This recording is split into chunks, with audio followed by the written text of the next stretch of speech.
Good day, everyone. Our topic is all about The Haunted Mind by Nathaniel Hawthorne. Nathaniel Hawthorne is an American novelist and short story writer who was a master of allegorical and symbolic tale. He was born on July 4, 1804, at Salem, Massachusetts, U.S., and died on May 19, 1864, in Plymouth, New Hampshire. What a singular moment in the first one, when you have hardly begun to recollect yourself, after starting from the midnight slumber, by unclosing your eyes so suddenly. You seem to have surprised the personage of your dream in full convocation around your bed, and catch one broad glance at them before they can flit into obscurity. Or, to vary the metaphor, you find yourself for a single instant wide awake in that realm of illusions, whither sleep has been the passport, and behold its ghostly inhabitants, and a wondrous scenery with a perception of their strangeness, such as you never attain while the dream is undisturbed.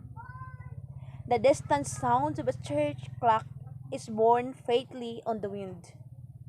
You question with yourself, half seriously, whether it has stolen for waking air from some great tower that stood within the presence of your dream. While yet in the suspense, another clock flings into heavy clang over the slumbering town, with so full and distinct a sound, and such a long murmur in the neighboring air, that you are certain it must proceed from the steeple of the nearest corner. You count the strokes, one, two, and there they cease with a booming sound, like the gathering of the third stroke within the bell. If you could choose an hour of wakefulness out of the whole night, it would be this. Since you sober bedtime at 11, you have had rest enough to take off the pressure of yesterday's fatigue. While before you, till the sun comes from far Cathay to brighten your window, there is almost the space of summer night, 1 hour to be spent in thought, with the mind's eye half shut, and though in the pleasant dreams, and though in the strangest of enjoyment, the forgetfulness alike of joy and woe. The moment of rising belongs to another period of time, and appears so distant, that the plunge out of warm bed into the frosty air cannot yet be participated with dismay. Yesterday has already vanished among the shadows of the past. Tomorrow has not yet emerged from the future. You have found that intermediate space where the vastness of life does not intrude, where the passing moment of lingers and becomes truly the present, a spot where's the Father's time, when he think nobody is watching him, sits down by the wayside to take breath. Oh, that he would fall asleep, and let mortals live on without growing older. Hitherto you have lain perfectly still, because the slightest motion would dissipate the fragments of your slumber. Now, being irrevocably awake, you peep through the half-drawn window curtain, and observe that the glass is ornamented with fanciful devices in frostwork, and that each pane presents something like a frozen dream. There will be time enough to trace out the analogy while waiting the summons to breakfast. Seen through the clear portion of the glass, where the slavery mountain peaks of frost scenery to the ascent, the most conspicuous object is the steeple, the white spire of which direct to the wintry lustre of the firmament. You may almost distinguish the figures on the clock that has just told the hour. Such a frosty sky, and the snow-covered roofs, and the long vista of the frozen street, all white, and the distant water hardened into rock, might make you shiver, even under four blanket and the woolen comforter. Yet, look at that one glorious star. Its beams are distinguishable from all the rest, and actually cast the shadow of the casement on the bed, with the regions of deeper hue that moonlight, though not so accurate an outline. You sink down and muffle your head in the clothes, shivering all the while, but less from body chill, than the bare idea of polar atmosphere. It is too cold even for the thoughts to venture abroad.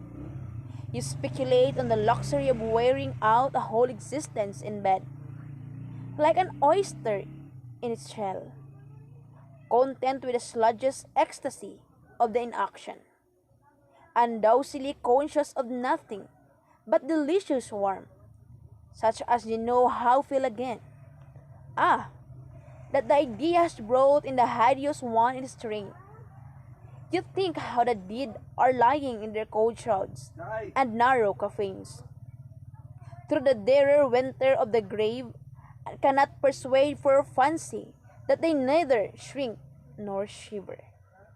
When the snow is drifting over the little hillocks, and the bitter blast house again the door of the tomb, that gloomy thought will collect the gloomy multitude, and throw its complexion over your wakeful hour. In the depths of every heart, there is a tomb and a digion. Do the lights, the music, and the revelry above make cause as to forget their existence, and the buried nuns are prisoners, whom they hide.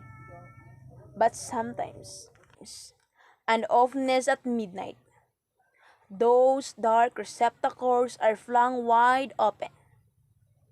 In an hour like this, when the mind has passive sensibility, but no active strength, when the imagination is a mirror, imparting vividness to all ideas, without the power of selecting or controlling them, then pray that your grips may slumber, and the brotherhood of remorse not break their chain. It is too late. A funeral train comes gliding by your bed, in which passion and feeling assume bodily shape, and things of the mind become dim spectres to the eye. There is your earliest sorrow, a pale young mourner, wearing a sister's likeness to first love, sadly beautiful, with a hallowed sweetness in her melancholy features, and grace in the flow of her sable robe. Next appears a shade of ruined loveliness, with dust among her golden hair, and her bright garments all faded and defaced, stealing from your glance with dropping head, as fearful of reproach. She was a fondest hope, but a delusive one, so call her disappointment now. A sterner from succeed, with a brow of wrinkles, a look of gesture, of iron authority. There is no name for him, unless it be fatality, an embod of evil influence that rules your fortunes, a demon to whom you subjected yourself by some error, and outset life, and were bound a slave forever by once obeying him. See those fiendless lineaments graven on the darkness, the wreathed lip of scorn, the mockery of that living eye, the pointed finger, touching the sore place in your heart. Do you remember any act enormous folly at which you would blush, even in the remotest cavern of the earth? Then recognize your shame. Pass rich band, well for the wakeful one, if virtuously miserable. A personal tribe do not surround him. The device of guilty heart that holds is hell within itself. What if remorse should assume that the features of an enjoyed friend? What if the fiend should come in woman's garments, with a pale beauty amid sin and desolation, and lie down by your side? What if he should stand at your bed's foot in the likeness of a corpse, with a bloody stain upon the shroud? Sufficient without such guilt is this nightmare of the soul, this heavy sinking of the spirit, this wintry gloom about the heart, this indistinct horror of the mind, blending itself with the darkness of the chamber. By a desperate effort, you start upright, breaking from a sort of consciousness sleep, a gazing wildly round the bed, as if the friends were anywhere but in your haunted mind. At the same moment, the slumbering embers on the hearth send forth for a gleam which palely illuminates the whole outer room, and flickers through the door of the bed's chamber, but cannot quite dispel its obscurity. Your eye searches for whatever may remind you for the living world.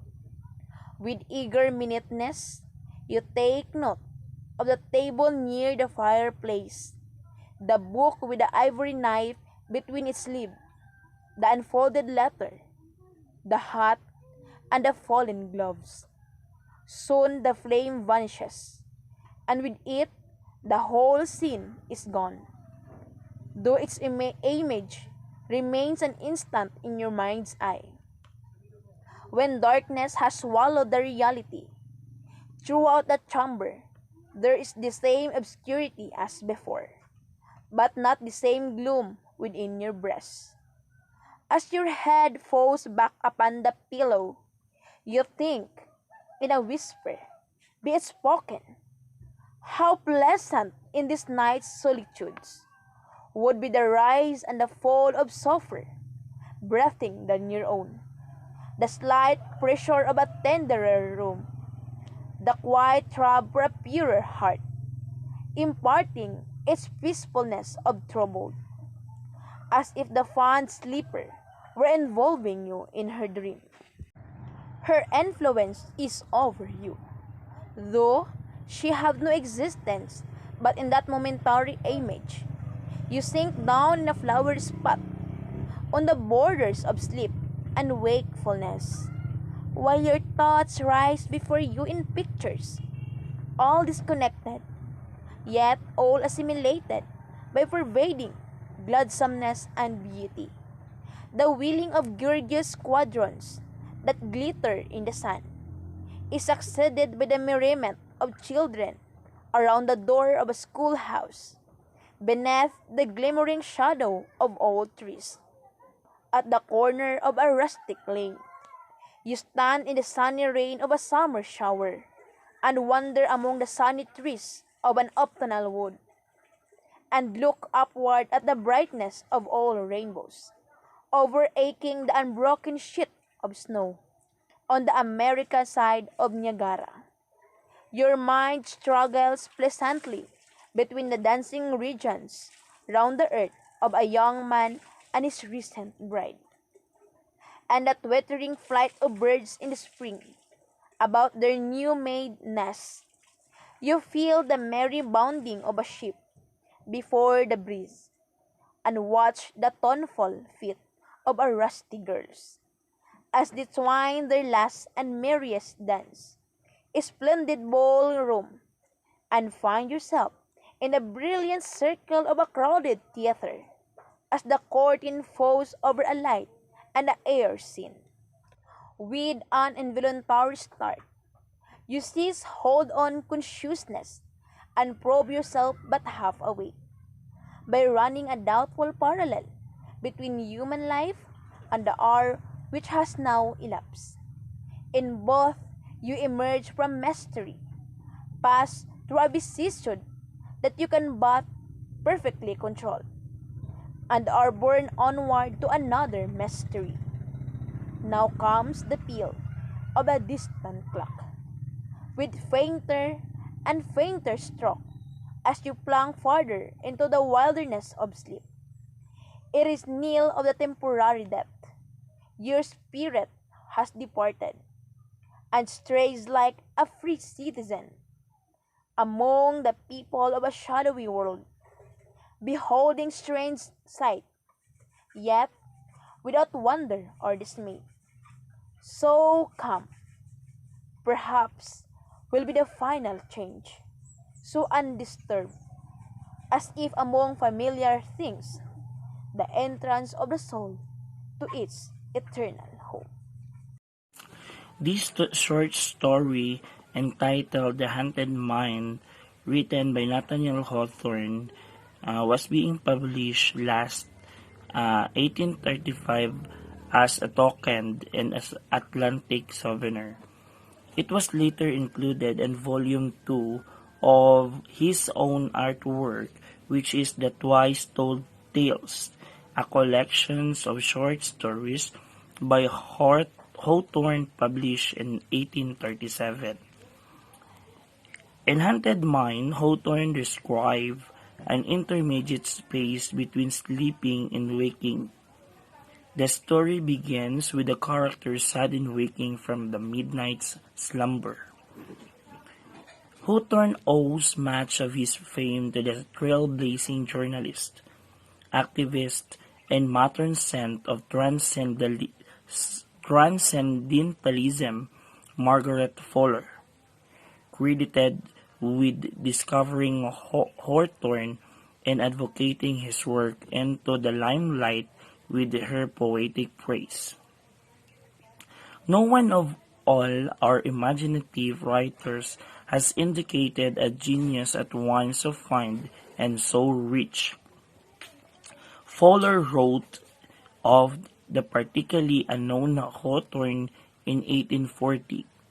She then was one of the American most trusted taste maker in culture. The first and at that time only woman writing for the prestigious Newark Herald, where she composed some of the finest art and literary criticisms of New World. A few years earlier, Fuller had read and loved a short story collection, The Twice Told Tales, recording in the diary the impressions that the book was written by somebody in Salem, who she assumed to be a woman. So, all of the paragraphs of The Haunted Mind written by Nathaniel Hawthorne has a meaning.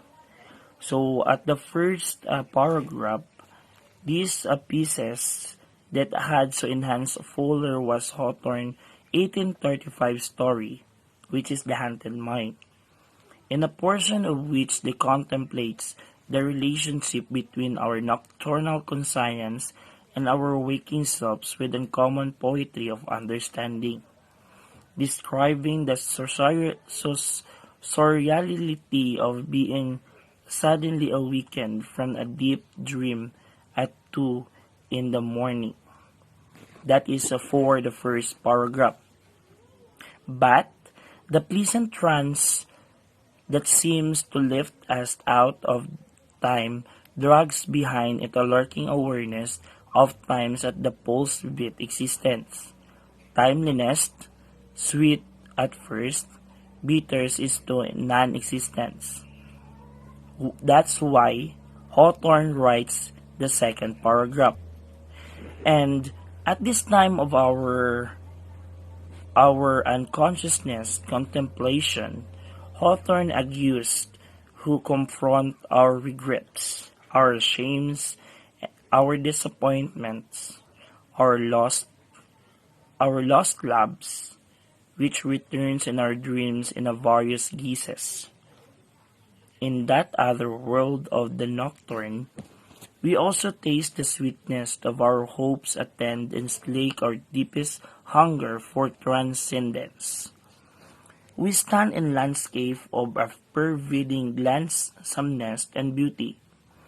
We find ourselves standing beneath the glimmering shadows of all trees, or in the sunny rain of a summer shower, or underneath to the brightness of all rainbows, and yet the clock that measures these haunted hours is one that brings the knell of temporary death.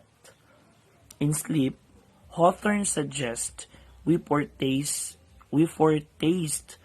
our inevitable sleep into eternal non-existence. This story of Nathaniel Hawthorne, which is entitled the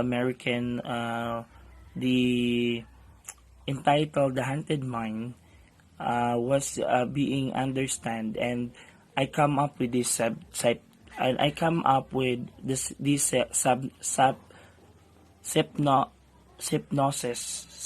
synopsis. I'm sorry for the word. The synopsis.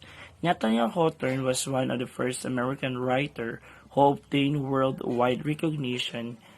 His perceptions of the world as well as his writing style was highly affected by origin as her ancestors were Puritans.